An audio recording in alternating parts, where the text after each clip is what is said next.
छांगुर एक गैंग का सरगना है। गैंग का सरगना सारे काम को एग्जीक्यूट नहीं करता है, वो जो उसके अंदर में काम करते हैं वो करते हैं। इसमें गैंग के जो सक्रिय सदस्य हैं वो काम करते हैं। सरगना पकड़ा गया है। अगर आप उस प्लेस पे जाएंगे, पूरी बिल्डिंग को जमींदोज नहीं किया गया है। छांगुर पीर बाबा से मेरी वर्ष 2019 में मुलाकात हुई थी चांदौलिया दरगाह में, जहाँ पे मैं गई थी। वहाँ का माहौल ही बड़ा अजीब था। वहाँ सिर्फ महिलाएं थी, उनका ब्रेन वॉश किया जा रहा था, उनको डाइवर्ट किया जा रहा था। छांगुर एक गैंग का सरगना है। गैंग का सरगना सारे काम को एग्जीक्यूट नहीं करता है, वो जो उसके अंदर में काम करते हैं वो करते हैं। इसमें गैंग के जो सक्रिय सदस्य हैं वो काम करते हैं। सरगना पकड़ा गया है। अगर आप उस प्लेस पे जाएंगे, पूरी बिल्डिंग को जमींदोज नहीं किया गया है।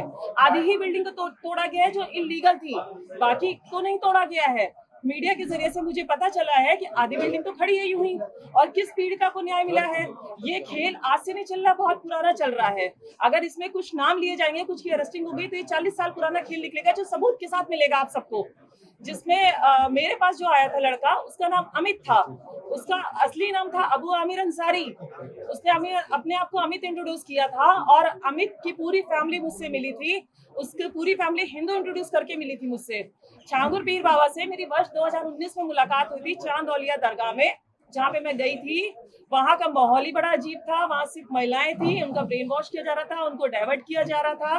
क्योंकि मैं इस परिवार के बीच में रही हूँ, तो ये जो रेट लिस्ट आप देख रहे हैं आज जारी हुई है, ये रेट लिस्ट मुझे वहीं से पता चली थी कि कैसे रेट तय होता है, किस तरह से इसको एग्जीक्यूट किया जाता है, कैसे फंडिंग आती है, हवाला के जरिए कैसे पैसा आता है। जो चीज मैंने एसटीएफ में बताई भी है कि आज भी वो फंडिंग जो धर्मांतरण एटीएस की इतनी बड़ी कार्रवाई अभी नहीं हुई जितनी होनी चाहिए। मुकदमा पंजीकृत होने के बाद 2 धर्मांतरण और कराए गए हैं, जिसकी जानकारी एटीएस को है ही नहीं। प्रशासन इस लेवल की जांच कर रहा है। आप एफआईआर उठा के देखो, जिसमें 9 नामजद हैं, लेकिन 4 की गिरफ्तारी होती है। एफआईआर कब की है? नवंबर 2024 की। और गिरफ्तारी कब होती है? अप्रैल में। कुछ गिरफ्तारी कब होती है? अभी 5 तारीख को। क्यों सिर्फ 4 लोगों की गिरफ्तारी, 9 नामजद, और उसके अंदर ना जाने कितने नाम। अगर गिरफ्तारी का आंकड़ा निकाला जाएगा ना, तो 40 से 50 ऊपर पहुंचेगा, उससे कम नहीं रहेगा। और छांगुर के द्वारा 5000 से ऊपर लड़कियों का धर्मांतरण कराया जा चुका है। और जिनसे मैं पीड़ित हुई हूँ, उनके फादर अबू हुरैरा अंसारी द्वारा 10 से ऊपर धर्मांतरण हो चुका है। अगर उनको जब तक पकड़ा नहीं जाएगा, ये खुलासे पूरी तरह से नहीं होंगे। ये कार्रवाई जो आप सब छांगुर छांगुर छांगुर देख रहे हैं ना, 50% की कार्रवाई है। कोई अगर उत्तर प्रदेश का अगर मानी योगी जी अगर चला रहे हैं सरकार को, तो योगी जी सारे काम को नहीं करते हैं, उनकी टीमें काम करती हैं। उनकी टीमें किस तरह से काम करती है, ये मैटर करता है। तो इस गैंग का सरगना गिरफ्तार हुआ है, सक्रिय सदस्य तो हुए नहीं है। सक्रिय सदस्य ही तो धमकी दे रहे हैं, वही तो इस कार्य को आज भी कर रहे हैं। उस पर आज खोलेंगे जब उनको पकड़ा जाएगा। तब तक की राज पूरे खुलने वाले नहीं है, क्योंकि छांगुर एक मास्टरमाइंड था। उसने आप देखें तो प्रॉपर्टी उसकी ज्यादातर अपने नाम से नहीं है, दूसरों के नाम से उसने प्रॉपर्टी ली हुई है। दूसरों के नाम से वो खेल खेल रहा है। कोई भी सरगना अपने नाम से खेल नहीं खेलता है। फंडिंग हुई है, रेट तय किया गया है। फंडिंग का पैसा किसी पीड़िता को नहीं मिला, किसी से भी आप पूछ लीजिए। ये जो अमाउंट आता है हवाला के जरिए से आता है, ट्रांजैक्शन हुए नेपाल के जरिए से आता है। नेपाल का बहुत बड़ा इसमें सहयोग रहता है, वहां से आने जाने का, पैसा लाने का। हवाला के जरिए से लखनऊ के अंदर मैंने जगह बताई है एसटीएफ को, किस जगह से पैसा आता है, कहाँ से लिया जाता है, कैसे ट्रांजेक्शन किया जाता है, कैसे डिस्ट्रीब्यूट किया जाता है। मैंने पूरी डिटेल उनको दी हुई है। और पैसा किसी पीड़िता को नहीं मिलता है, पैसा इनको मिलता है। जो गैंग का सरगना है वहां से डिस्ट्रीब्यूट होता है उनके पास।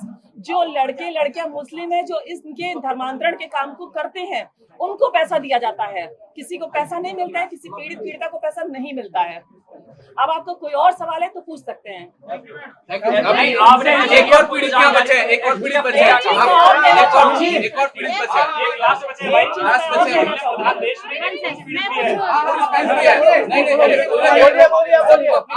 मैं कहना चाहती हूँ, सबसे ज्यादा जो हमें जरूरत है, सुरक्षा की जरूरत है, आर्थिक सामाजिक सुरक्षा की जरूरत है। अगर हमें ये कुछ करा दिया जाएगा तो ये बताइए, आज जो हम यहाँ पे बैठे हैं, जो आप लोग यहाँ पे आए हैं, कौन इनको लेकर आएगा?